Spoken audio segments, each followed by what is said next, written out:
biktima ka na ba ng ghosting? Ngayon po ang ating Bible verse tungkol sa Colossians chapter 1 verse 15.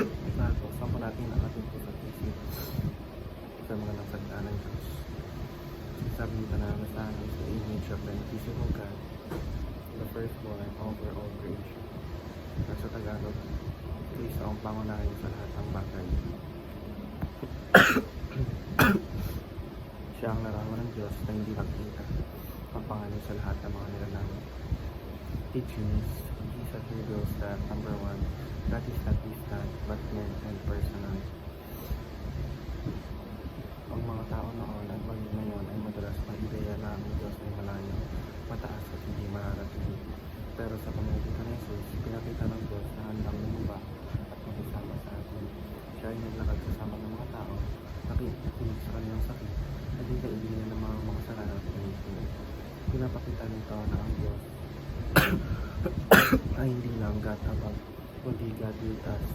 Hindi siya Diyos na nanonood lang mula sa langit. Diyos siya ang bahagi sa buhay natin.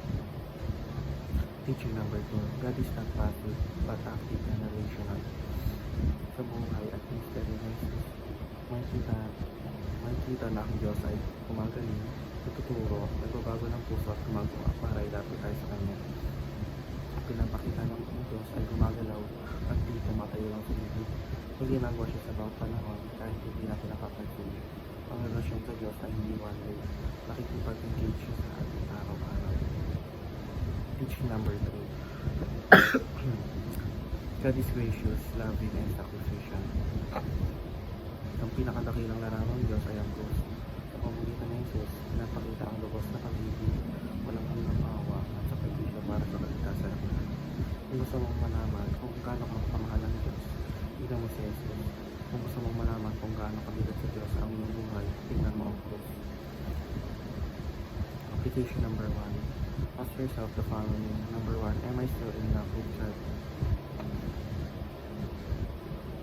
Hindi tungkol sa kilig ito, hindi sa affection, desire, at hunger for God. Tanongin natin ang sarili natin. Kung ang sagot ay medyo hindi na, hindi para husgahan ka, ito ay isang panala na lumapit ulit at magbalik loob at mag-reconnect sa Diyos. Application number 2, am I still committed to pleasing Him? Ang commitment ay hindi omission, kundi desisyon. Sinusunod mo ba ang mga nais ng Diyos kahit minsan mahirap o hindi convenient? Halimbawa na lang, ipapatawad ka pa rin ba kahit masakit? Lumalayo ka pa rin ba sa kasalanan kahit may temptation? Application number 3, am I still passionate about serving Him?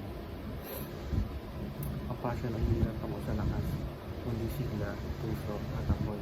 Minsan napapagod tayo, minsan nanghihina, but passion can bear kindness. Ito yung mga tanong na pwede natin isalay alang sa atin. May sigla pa ba ako sa pagsamba? Masaya pa ba ako sa pagbibigay mo, pag-serve o pagtulong? Nararamdaman ko ba ang purpose ko bilang anak ng Diyos? Kung medyo naglalamig, hindi ibig sabihin na tapos na. Pinapaalala lang ng Diyos na bumalik tayo sa kanyang pagka-apol. Yun naman po ang devotions. Maraming